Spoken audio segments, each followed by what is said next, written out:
What is the correlation between vulnerability and world-class leadership and world-class results? Well, in today's Agent Leader podcast, I interview Chet Rhoads, president of Hub Three Rivers. Chet not only is an exceptional leader in terms of encouraging and challenging his people to get great results, but he talks about caring about people and showing vulnerability. Now, Chet was ranked number 18 in the world in 2022 of the World CEO Rankings. So you want to make sure you got a pen and paper, take notes for this exceptional podcast today. Enjoy. Welcome to the Agent Leader Podcast. My name is Brent Kelly. I am your host. Excited to be with you on this episode, and I have a fantastic guest. My guest today is Chet Rhoads from Hub Three Rivers.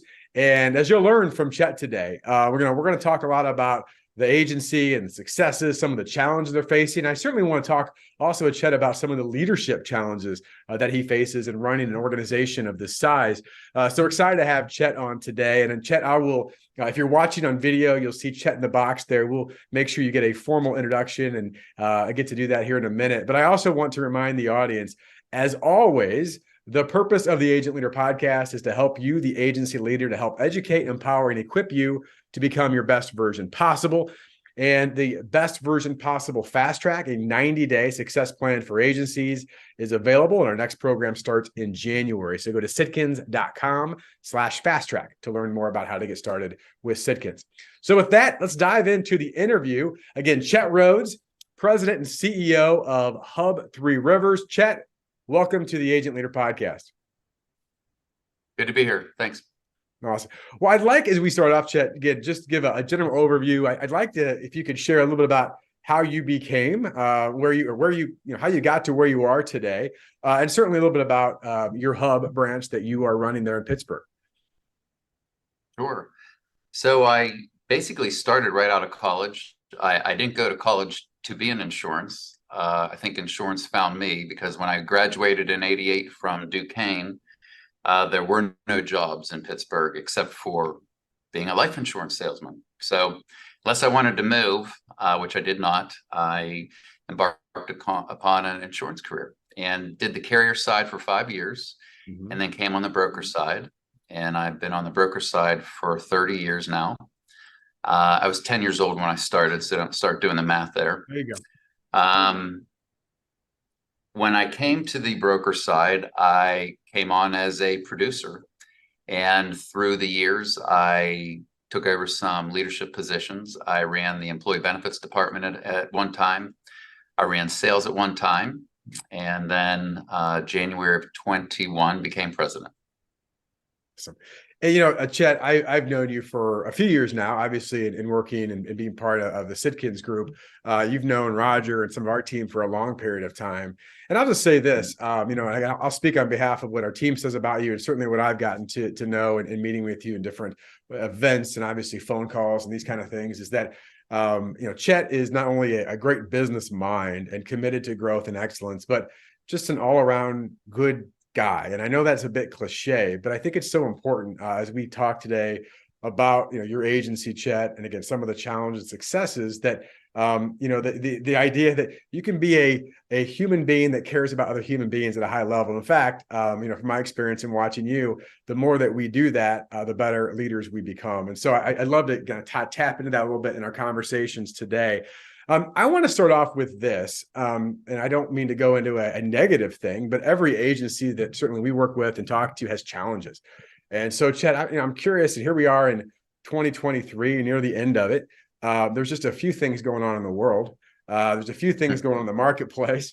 From your perspective, what are some of the key challenges that you're all facing, certainly maybe as a leader or as an organization? And what are some of the ways you're addressing these challenges that you're facing today, Chet?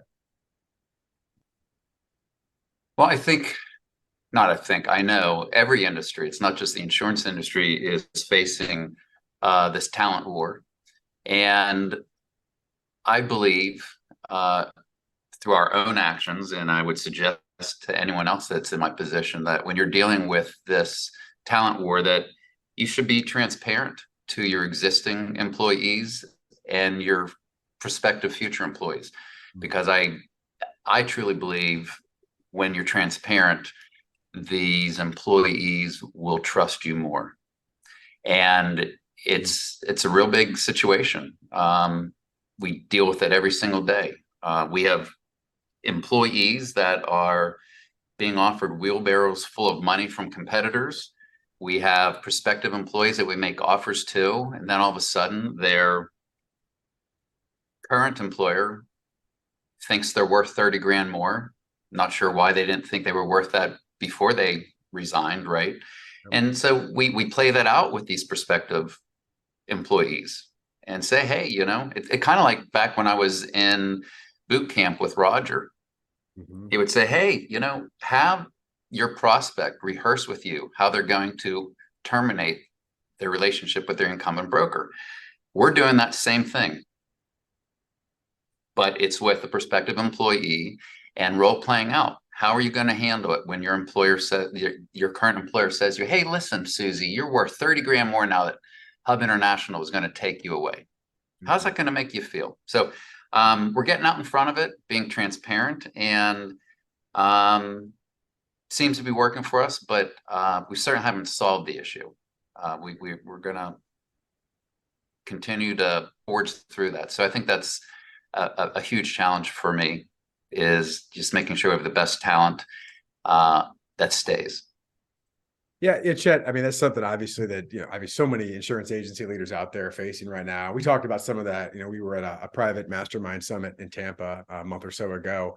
That was a big topic of conversation with the agency leaders. And I know, Chet, one of the things, and I want to go just a little bit deeper in this, you can take this where you want, but you mentioned, transparency. And I think looking at my notes, that was a big thing that you talked about. And you also mentioned a bit about vulnerability. And again, that word could mean a lot of things for a lot of people. To me, it's not about, vulnerability. It's just, let me tell you about all my warts, and that's all we're going to talk about. But I think what I wrote down, and you can either agree with this or disagree with this, is being able to define reality of what it really is and what it means, and having those open, as you said, transparent conversations. And so, and again, maybe this is a bit, I don't want to make you go somewhere too specific if there isn't a specific example you want to give. But just, there's been observations in areas when you're dealing with people that you've been able to be, you said, transparent, more vulnerable, more realistic in certain situations versus, trying to do the smoke and mirrors game, and where that's worked out well for you? Is there an example or some way you've seen that in your agency? Sure. So I'm not smoke and mirrors. I'll never be smoke and mirrors. Yeah. I'm straight up, and I'm not afraid to be vulnerable. Actually, I think being vulnerable was pretty natural for me, but actually you suggested I read a book several years ago, Getting Naked. And it really made me be intentional about how I'm naturally vulnerable. And so I do that with prospects. I do it with clients. I do it with our producers' prospects. I do it with our producers' clients. I do it with our employees, and I do it with our prospective employees. And it has never backfired on me, because at the end of the day, people want to feel valued, and they will feel valued when you let them in through your vulnerabilities, and they will feel valued when you are honest and transparent with them. So I guess an example of that might be hitting on a couple of points where we talk about getting that talent. We have a Top Gun producer that we hired 2 years ago, and he is just absolutely killing it. The business that he is bringing in, we can't keep up hiring enough client managers. It's a great problem to have, but I wake up several times through the night, thinking about that, because I need, I'm a man of my word. I need to deliver on making sure this gentleman has a team. And one day he came in my office and he said, you know what, I'm going to have to go somewhere else where I can get the support that you promised me that you would give me, that you didn't. He said, I'm at that impasse. I said, well, let me tell you something. Do you look at the news? He said, yeah, where are we going with this? I said, well, there's this talent war out there. Have you heard about it yet? And he's like, well, yeah. I said, so do you think the insurance industry is exempt from that? I said, do you think I'm exempt from that? So we played it out, and I said, so you can go ahead and resign and go to a competitor, whether it be an independent firm or, a public firm. It doesn't matter. We all have these issues, and you're going to go from one frying pan into the next. Mm-hmm. Mm-hmm. But what I can tell you will be different is you will never have a president that cares like I do. Mm. That was a year ago. He's still here today, has written over $2 million of business, and we still have the issues of getting enough client managers. But I was vulnerable and I was honest, and I played it out for him, and he respected it, and he's obviously staying around and writing more business, and we're going to solve this. It's just that old adage, nothing good is easy. Yeah. Yeah. What a great, it's just a great example, Chet. And I was just thinking, I mean, as you're saying that, I mean, the natural thing, I think for a lot of leaders, and again, just go-getters, and you want to succeed. I don't think this comes from a malicious place, but it's like, well, we are going to do this and this and this and this, and versus saying, here's the reality of where it is, right? And I know we've had these conversations. I love the way you express that, Chet, because I shared this. I think might have been at this event, and I heard this years ago from a leadership mentor of mine. And he said there's 3 questions that every person is asking about you, and I think this is true in general, but certainly they're asking their leaders. They're asking 3 questions. Number 1 is, can you help me? Like, is there things that you can do to help me? Number 2 is, do I trust you?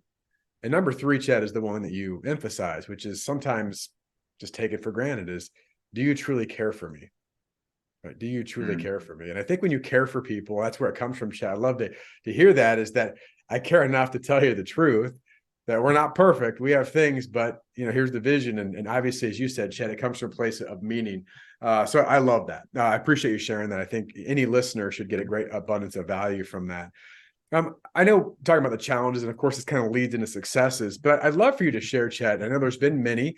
I also know you're a humble guy when it comes to success, but just from agency leaders listening out there, what would be a success or a series of successes, or just something that's gone really well for your agency that you go, we've done a pretty good job at this, and we've been able to replicate it for a while? Because I think it's one thing that's important too, is that we can all have success, but sustainable success is the challenge. So I'm curious, if you think about, in your role in your agency, what's been some sustainable success that you've been really proud of, and how'd you go about doing that? So I have been in this presidency position. It'll be 3 years, the end of December. And each year since I was president, I think what I'm most proud of is our organic growth. And obviously the retention plays into that. And the maintaining the awesome culture we have, basically doubling the size of our employees. And so I think it's a real juggling act. I know it's a juggling act of all that's inherent to getting after the organic growth that we all aspire to have as leaders, but also being very mindful, front of mind, not jeopardizing your culture when getting after the sales goals that we have to hit the OG that we desire to have. And so that's what I'm most proud of. We've been able to maintain a great culture with over 200 employees now, and we maybe shy about 2 million, but we doubled the size of our firm in 3 years, shy 2 million. That's definitely something to be proud of. And you got, again, we have many conversations, but it's something that's certainly a focal point. You said something that's interesting to me, because my guess is there's agency leaders. I shouldn't say I guess either. I know there are agency leaders that struggle with this idea of having this culture of growth, right? And the sales culture, and having accountability, right, behind some of these things as part of it, that we need to grow, with also balancing the culture that we don't want to be so much in your face that it's sales that it just turns people away. That might be, again, a bit high level, but just that balance.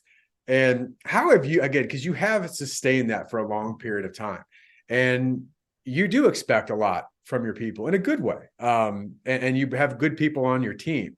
So maybe that's part of the answer I'm giving in my own question here. But just, Chet, as you think about that, how do you as a leader balance that of I'm going to push you and I'm going to care about you while I'm doing it? Maybe that's a different way I'm asking that. How do you find that balance? I actually, first of all, I find that balance. I find that balance right in front of them. Talk about transparency. I in front of them. I let them know that I have high expectations, but at the end of the day, we're going to expect that you deliver on those expectations in an environment that is safe to be who you are, and respected, and an organization of gratitude. And every day I have an opportunity to chat with a consultant, a client manager, a producer, you name it. Mm-hmm. I'm not shy about saying, hey, listen, we are so blessed. We have so much that we are to be grateful as a firm. We also need to pay it forward, whether it be in the community, whether it be with your teams and mentoring them. I'm really careful about the words I choose, and that's something that your culture is going to become the words. Whatever words you choose, your culture is going to become that. And so when you hit on, hey, we need to be grateful, we need to be respectful, we need to be accountable, and they know I'll go to the wall for them. But they also know I won't tolerate mediocrity. And so I just have that balance with them, and I just feel like it works. But it's not, this doesn't go on behind a closed door. It's discussions with them in our sales meetings, always saying, hey, listen, producers, have your why. And if you don't have a why, then your why should be outside the glass doors of this large conference room.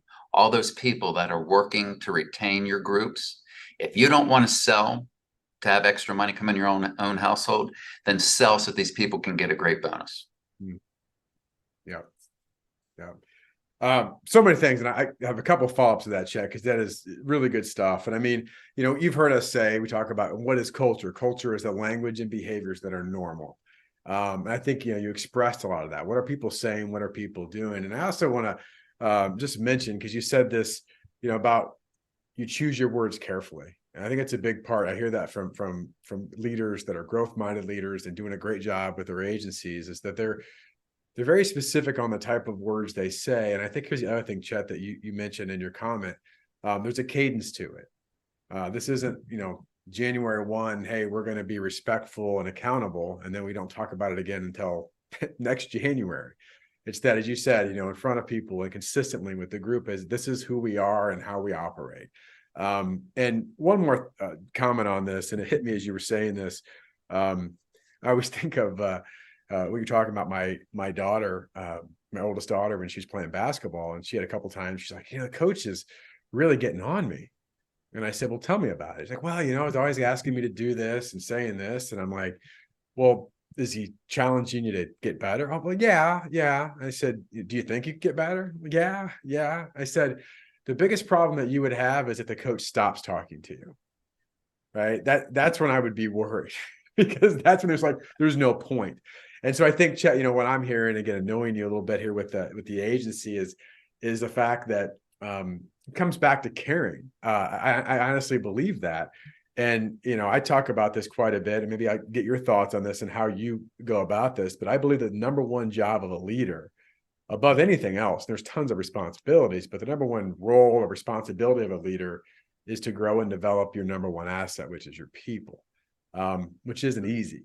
And I think, to me, the easy thing to do for a lot of leaders is, well, they're good enough, it's fine, I'd rather not have that conversation. But if I really do care about you, I'm going to challenge you, because I want you to have the best. And like you said, Chet, if it's not for you, it's for the people you work with. So I don't know if there's any additional comment. That really wasn't a question, but I just wanted to mention a few of those things for what you said. So any additional thought on that, Chet? One additional thought that I left out, and I think it's really important. Listen, we're all humans, right? And we're all delicate. As tough as someone might seem on the outside, they're delicate inside. And I recognize that. So any chance that I have to coach up, if you will, any member of our firm, and it doesn't matter what capacity they sit in, Brent, I always say this, and I truly mean it. You know, God has given us, each of us, our own talents, and we're all wired differently. And he was pretty intentional when he did that, because you can't have just all producers, or you can't just have all retainers of business. And so I say to everybody when I get that chance, God gave you some talents and he chose you. So what can I do to help you exercise them and make God feel like he didn't waste giving that talent to you when I could have given it to someone else? And it's amazing the look you get from the person across from you when you say that to them, and how receptive they are, and actually how impactful they are to the firm when they realize, like, hey, I am worthy. I was given these talents and I am going to exercise them, and I am going to be my best version. So that's one thing I forgot to add that I think is so important. I love that. That's great. I love that. Again, so important too. And I always say this too. It's just one of those things as an empowerer and an encourager that also challenges it's just to see that you see the potential in people. I know even Roger talks about that. Potential can be a great word, but it's also often a negative word. Lack of potential, unfulfilled potential. But to be able to have them see that and what's really possible is really a neat feeling. So thanks, Chet. That's great. I'm going to ask a bit of again, I always say it's a self-serving question, but I'm interested with your experience, certainly knowing Roger Sitkins and our team for a long period of time. So whether this is over the past few years or at some point in all your history of hearing some of the Sitkins trainings and philosophies and strategies, and certainly you don't need to go through many of them, but I'm curious, is there one specific philosophy or strategy that you've gotten through some training or course or program that we've run over the years that you think's had the most significant impact, either you, Chet, personally, or certainly, your firm? Like, personally for me, and I really do try to ingrain it into the folks in our firm, and some embrace it, some sit on the sidelines, others they're not there yet. But for me, there was many things, all behaviors and execution. But I think one that really has worked for me over the years, and I use it in everything, it's role playing. There was a day when I did my role playing for working with prospects. Just this morning on my way into work, I was role playing the difficult discussion I had to have with a couple people this morning. I have another very important meeting tomorrow, and I've actually been role playing all week in preparation for that. I have a really difficult discussion with a huge carrier of ours next Thursday. I'm role playing that. I role play all the time. It doesn't matter where you apply it. I mean, the example I gave you about 10 minutes ago, where you role play with a prospective employee. Hey, let's role play. What's going to happen when you talk to your employer and they give you that raise that you've been asking for after you've resigned? So role playing, been huge for me. I mean, all those examples, think about the things you have coming up, Chet. Let me ask you this before I give some feedback on that. Has that come naturally to you, or I guess, is it something that as you do more and more of it, is just part of who you are? Like, it's not even, is it optional, or is it something that this is just what I do? So it was not natural for me. and when it was introduced to me way back when by Roger and his team, it was not natural. But you can imagine over the years now, it's just like riding a bike or chewing gum. It's just a part of me. Yeah, and we of course use the term and coined the phrase low risk practice, which is what you're talking about, right? This idea that it's practice, it's low risk. I mean, the worst that's going to happen when you role play is that you're going to sound stupid to yourself or someone you're role playing with, which isn't always comfortable. But I'd much rather have that uncomfortable conversation than I would be in front of that big client or the carrier meeting or whatever the case may be. I'm laughing too, Chet, because it's funny. My kids are funny little creatures. They're smart, they're perceptive. But I walk around my house, and this just happens too. I don't know that this is natural, but it's just something that's, before I'm delivering a training or a presentation or a podcast, I'm talking out loud about things I'm going to say and how I'm going to say it. And my kids would be like, Dad, are you talking to yourself again? Are you doing your business practice talk again? So it's funny how that just becomes, and hopefully, again, whether it's my kids or team members or anybody else and people we work with, they go, why not? And, every opportunity does deserve your very best. And, the idea of role playing, it's interesting. And Chet, this isn't going to be anything that you haven't heard before, but the idea of whether you're in sports or music or whatever it may be, you always practice. It's not even a thought. Yet for some reason in this business, whether it's a producer on an appointment or a leader having a conversation with a team member, we just assume we got it all figured out. And so I hope that everyone's hearing you loud and clear as you said that it's role playing, it's consistent, and it wasn't natural for you, but you've established that as part of your DNA. So I've got one more question, Chet, and I want to be respectful of your time, and then any other thoughts and comments you have, feel free to add.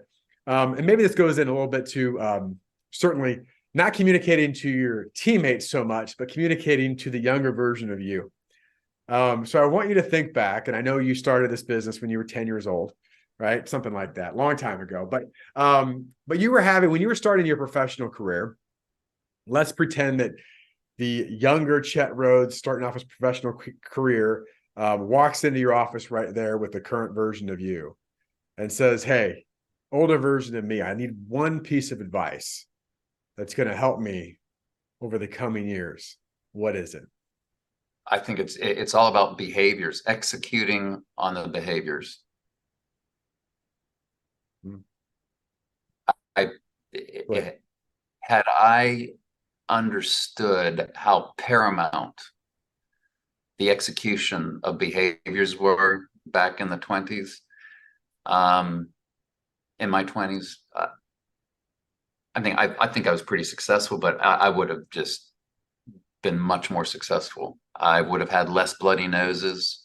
I would have had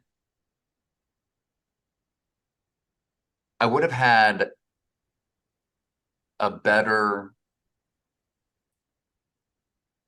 work-life balance, because I had to work harder because I wasn't executing on the right things, and I wasn't doing the behaviors that really would have had the impact. I was probably doing some other behaviors that were lower risk to me and didn't put me out there and make me vulnerable. I didn't understand what vulnerability was. So yeah, I would say having understood what vulnerability was and how I could have used it to my advantage, and then executing on behaviors. Yeah. It's funny. I heard someone a while back say this, is that, as they get older, they realize that they know even less than they thought they did when they're younger, because the world becomes bigger. I actually know less, but he said, the things that I do know, I know much more clearly. Like, there's more that I realize I don't know as I get older, because there's so much to learn, but the things that I do know, I know even better, right? Or with clarity.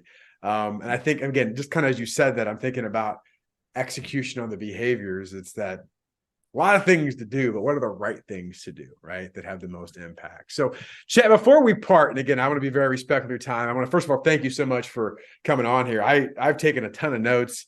I know the listeners are going to get great value, and agency leaders.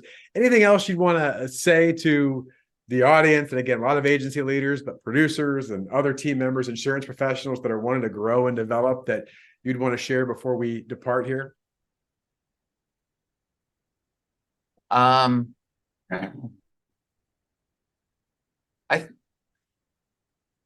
as I sit here and I think, part of my job as the leader of this agency is, making sure that we have the next generation. The next generation of me, the next generation of our sales leader, the next generation of our retention teams, producers, the list goes on. The insurance industry is aging out. Mm-hmm. And there's going to be a huge issue in the insurance industry. So I think we have a huge, huge opportunity here as insurance professionals to be vulnerable and tell the world that there's going to be a mass exodus of folks in the insurance industry. But as we learned during COVID-19, there are emerging risks that we never thought about. And we had our most successful year during COVID. So I think with that vulnerability and you sharing that with the rest of the world that, hey, you know what? This insurance industry could be vulnerable if we don't get after that next generation. And if you can paint a picture to the young generation that's coming into the workforce, and you're really good at futuristic and articulating that, we have such an amazing path ahead of us. But if we don't do something, we're letting down the world because the world needs insurance. Yeah, amen. I just sat there, what I wrote down is like, there's an amazing picture out there, but someone's got to paint it. And I think that's true of all agency leaders, right? I love that compelling vision. Well, Chet, then again, thanks so much for taking the time to coming on here. Appreciate you and your organization and the wisdom and your vulnerability as we talked about today. And for all the listeners out there, again, as a reminder, if you're interested in learning more about some of the things that we're doing at the Sitkins Group, go to sitkins.com/fast track to learn about our 90-day fast track program. With that, I wish you all the best in your success. Thanks so much for listening. The Agent Leader Podcast is brought to you by the fine folks of the Rough Notes Company. They are publishers of the insurance industry's leading magazine and technical insurance content. Rough Notes magazine profiles successful agencies plus keen insights from respected experts on a host of must-know topics. Rough Notes Advantage Plus provides the tools to help your agency grow, providing authoritative information on complex coverage issues. Visit them and learn more at roughnotes.com.